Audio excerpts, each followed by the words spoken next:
F. Kennedy once said, "Any man who may be asked in this century what he did to make his life worthwhile can respond with a good deal of pride and satisfaction, 'I served in the United States Navy.'" As you can see, I am not a man, but I did indeed serve in the United States Navy. I'd like to share with you how I became involved with joining the Navy, my training, and my most memorable assignments. I actually didn't plan on joining the Navy. It just kind of worked out that way. Back in 2001, I got into a car accident with a man. I had just graduated from high school, and I didn't have any insurance on my vehicle. I felt as if my life was just falling apart more and more each day. Luckily, the man that I hit, he was a Navy recruiter. And then the next thing I knew, I was on a plane heading off to boot camp. Boot camp was in Great Lakes, Illinois, and it lasted for 9 weeks.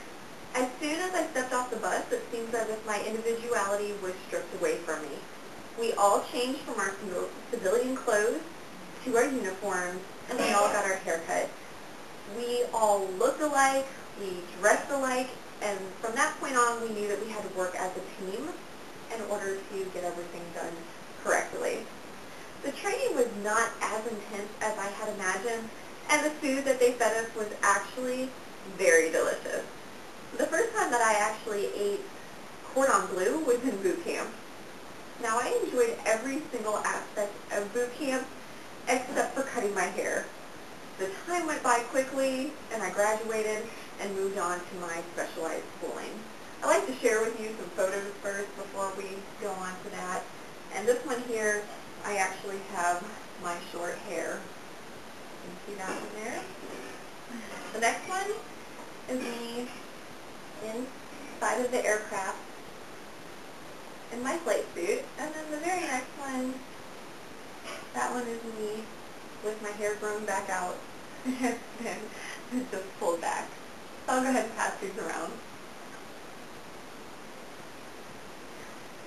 Now, I became an aircrew photographer's mate, and my school was located in Fort Meade, Maryland. They taught me everything that there was to know about photography in just a few short months. I started off with black and white photography, color photography, then slides, and then we moved on to the digital photography. Once I was done with that, I went to aircrew school. Aircrew school was in Pensacola, Florida, and it was a condensed, challenging course. But in order to fly on all of the most interesting missions, I had to pass and complete the training. We learned how to survive at sea and what to do if we crashed into the water. The worst part of it all was the helo dunker.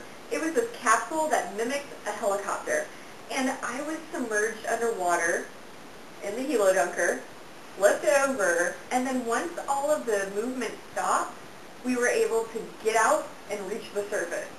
It wasn't as easy as it sounds, though.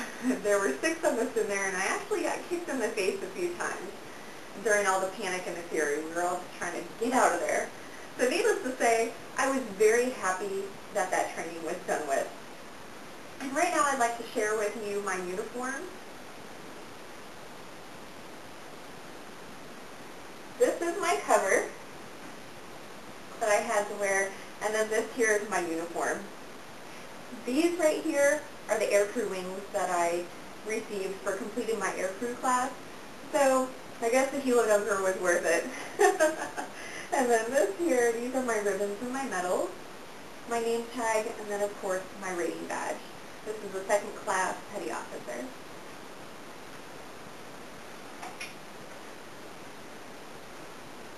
Now, after all of my training was completed, I went on to my permanent duty station in Brunswick, Maine, and there I flew on P3s. I had made 2 deployments. One was to Sigonella, Sicily, and then the other one was to Okinawa, Japan. During those 4 years, I had 2 memorable assignments. The first one was assisting in the recovery of a P2V that crashed back in the 60s, and it crashed off of the coast of Greenland. The other one was documenting the tsunami that struck Southeast Asia. That was a very hard assignment for me at first because we were one of the first planes to arrive on station, and I just had to take photos of all the devastation and help get the troops in and also the supplies. lives in the system. My photographs were used to look at and gain intelligence from, and I knew that I was helping out in a very good way. And on both of those missions, they were done for a good cause, and the feeling was very rewarding to me. I'd like to share with you one more photo. This one here is a plane that I actually flew in. This is off of the coast of Sigonella, Sicily, my first deployment.